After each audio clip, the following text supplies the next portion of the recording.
आपण ऐकत आहात जगद्गुरु तत्वदर्शी संत रामपालजी महाराज यांच्याद्वारे लिखित पुस्तक ज्ञानगंगा।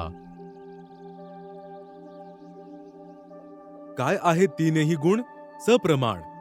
तीन गुण ब्रह्माजी रजगुण, विष्णूजी सतगुण, शिवजी तमगुण हे आहेत।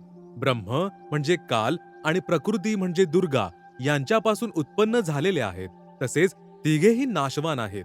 प्रमाण: गीता प्रेस गोरखपूर येथून प्रकाशित श्री शिव महापुराण, ज्याचे संपादक हनुमान प्रसाद पोद्दार आहेत। पान नंबर 24 ते 26 विद्वेश्वर संहिता व पान नंबर 110 अध्याय 9 रुद्र संहिता।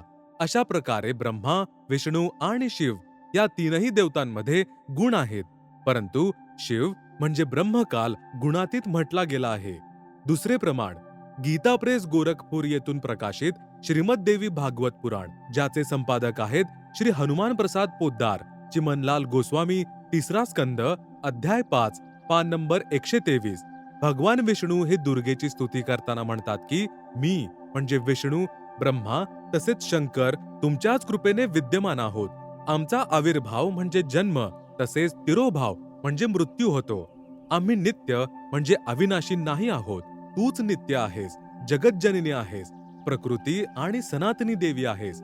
भगवान शंकर म्हणाले, जर भगवान ब्रह्मा तसेच भगवान विष्णू तुझ्यापासून उत्पन्न झाले आहेत, तर त्यांच्यानंतर उत्पन्न झालेला मी तमोगुणी लीला करणारा शंकर काय तुझा पुत्र नाही का? अर्थात मलाही उत्पन्न करणारी तूच आहेस। या संसाराच्या सृष्टी, स्थिती, संहारामध्ये तुझेच गुण सदा सर्वदा आहेत।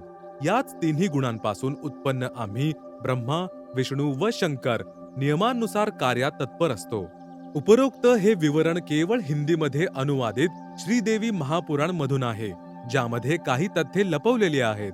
त्यासाठी हेच प्रमाण पहा: श्रीमद देवी भागवत महापुराण सभाषटिकम समहात्यम, खेमराज श्रीकृष्णदास प्रकाशन मुंबई यामध्ये संस्कृतसह हिंदी अनुवाद केलेला आहे। तिसऱ्या स्कंदातील अध्याय 4 पान नंबर 10 श्लोक 42। ब्रह्मा अहम ईश्वरः फिलते प्रभावात सर्वे वयम जनी युता न यदा तु नित्याः के अन्ये सुराः शतमख प्रमुखाः च नित्या नित्या त्वमेव जननी प्रकृतीः पुराणा। अनुवाद: हे माता, ब्रह्मा, मी तसेच शिव तुझ्याच प्रभावाने जन्मवान आहोत, नित्य नाही आहोत, अर्थात आम्ही अविनाशी नाही। मग अन्य इंद्रादी दुसरे देवता कसे काय नित्य असतील? तूच अविनाशी आहेस, प्रकृती तसेच सनातनी देवी आहेस। अध्याय 5 श्लोक नंबर 8 पृष्ठ नंबर 11-12।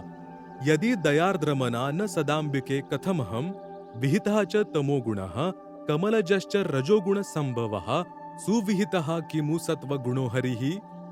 अनुवाद: भगवान शंकर म्हणाले, हे माते, जर आमच्यावर तू दयायुक्त आहेस तर मला तमगुणी का बनविले? कमळावर उत्पन्न झालेल्या ब्रह्मास रजगुणी का बनविले आणि विष्णूस सतगुणी का बनविले? अर्थात जीवांच्या जन्ममृत्यूरूपी दुष्कर्मांमध्ये का लावलेस? श्लोक 12: रमयसे स्वपतिम पुरुषम सदा तव गतिम नहि विह विद्य शिवे। मराठी: आपले पतिपुरुष अर्थात काल भगवान यांच्यासोबत तू सदा भोगविलास करत राहतेस, तुझी गती कोणीही जाणू शकत नाही। निष्कर्ष: वरील प्रमाणांवरून हे सिद्ध होते की रजगुण ब्रह्मा, सत्गुण विष्णू तसेच तमगुण शिव आहेत। हे तिघेही नाशवान आहेत। दुर्गेचा पती ब्रह्म काल आहे, हा तिच्याशी भोगविलास करतो। तसेच हे देखील सिद्ध झाले की दुर्गा आणि ब्रह्म काल सुद्धा साकार आहेत।